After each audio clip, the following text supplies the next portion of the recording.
तो चलो इस क्वेश्चन में आपसे पूछा गया है कि किस मेथड से आप अनिलीन बना नहीं पाओगे। तो ध्यान देंगे, पहला जो ऑप्शन ए दिया हुआ है इसमें बोला गया है degradation of benzamide with bromine in alkaline solution. तो ये बेसिकली हॉफमैन ब्रोमाइड रिएक्शन का एग्जांपल है। तो अगर हम बेंजामाइड को ट्रीट करते हैं Br2 प्लस NaOH के साथ, तो होता क्या है,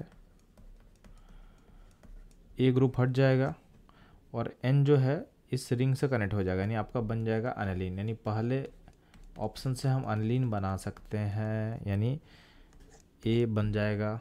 ठीक है, नेक्स्ट है reduction of nitrobenzene with H2PD in ethanol. तो आपके एनसेट में लिखा हुआ है कि नाइट्रोबेंजीन को आप अगर रिड्यूस कर तो H2PD in presence of ethanol, तो आपका फॉर्म करता है अनिलीन, ये लिखा हुआ है। तो इससे भी आप अनिलीन बना सकते हो। ठीक है, ये भी अनिलीन बन जाएगा।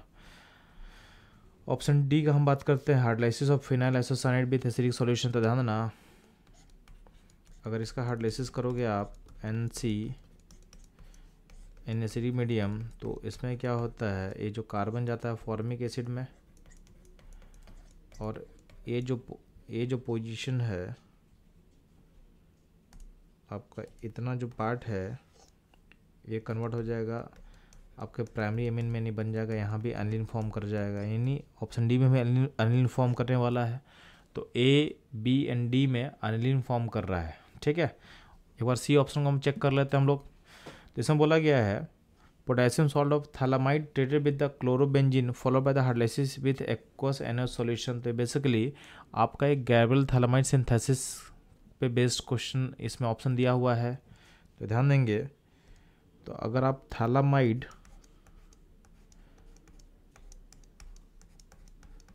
के सॉल्ट को में डालते हो क्लोरोबेंजीन, तो प्रॉब्लम क्या होता है यहाँ पे कि प्रोसेस तभी होता, ये प्रोसेस यहाँ पे होता क्या है कि जब जैसे भी हम लोग थैलामाइड में डालते हैं RX, तो यहाँ पे एक SN2 रिएक्शन होता है, यहाँ पे एक SN2 रिएक्शन होता है, और ये RX में जो नेगेटिव पार्ट N पे अटैक करता है, और यहाँ पे आपका जो SN2 प्रोसेस के थ्रू ये प्रोसेस होगा, और इस N से R का लिंकेज होता है, और हाइड्रोलाइसिस करने के बाद, यानी N से R लिंक होगा, और हाइड्रोलाइसिस करने के बाद यहाँ से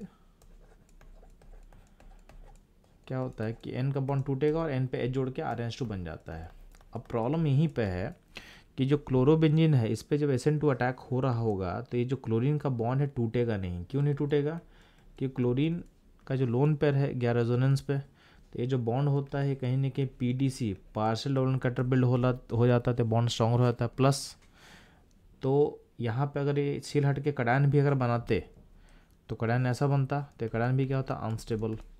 यानी अल्टीमेटली पूरे लॉन्ग कहानी का शॉर्ट ये है कि इस क्लोरीन को आप निकाल नहीं सकते, यानी ए जो N है यहाँ पे जुड़ नहीं पाएगा। तब ये जुड़ नहीं पाएगा तो आगे का प्रोसेस हो नहीं पाएगा।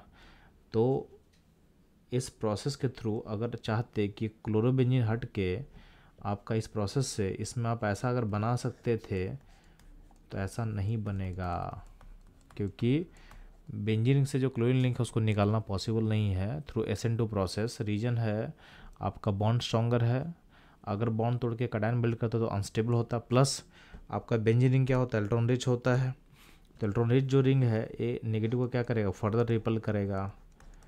तो ये सारा रीजन है, इसलिए हम इसको बना नहीं सकते हैं। तो आप देखना आंसर एक लाइन में लिखा भी हुआ है कि इस मेथड से हम अराइल अमीन प्रिपेयर नहीं कर सकते हैं। आप देखना लाइन में लिखा होगा, जहाँ पे गैब्रियल थैलामाइड सिंथेसिस लिखा हुआ है उसके लाइन में देखना लिखा होगा कि थैलामाइड सिंथेसिस का यूज करके हम प्राइमरी अमीन तो बनाते हैं, बट अराइल यानी एरोमेटिक रिंग से जो NH2 होता है, यानी इस तरह का NH2 हम बना नहीं सकते हैं। इस तरह का प्राइमरी अमीन हम बना नहीं सकते हैं थ्रू गैब्रियल थैलामाइड सिंथेसिस। तो बच्चों लोग, इस क्वेश्चन का जो डिमांड था कि किस मेथड से बना नहीं पाएंगे, तो ऑप्शन सी में जो मेथड दिया हुआ है इस मेथड का यूज करके हम थैलामाइड यानी प्राइमरी मीन यानी एनालीन, तो एनालीन हम बना नहीं सकते हैं। तो option C on demand of question क्या होगा, करेक्ट होगा। तो बच्चों लोग, ये था इस क्वेश्चन का सॉल्यूशन। इस तरह के एनालिसिस के लिए हमारे साथ बने रहें। मिलते हैं हम लोग नेक्स्ट क्वेश्चन में।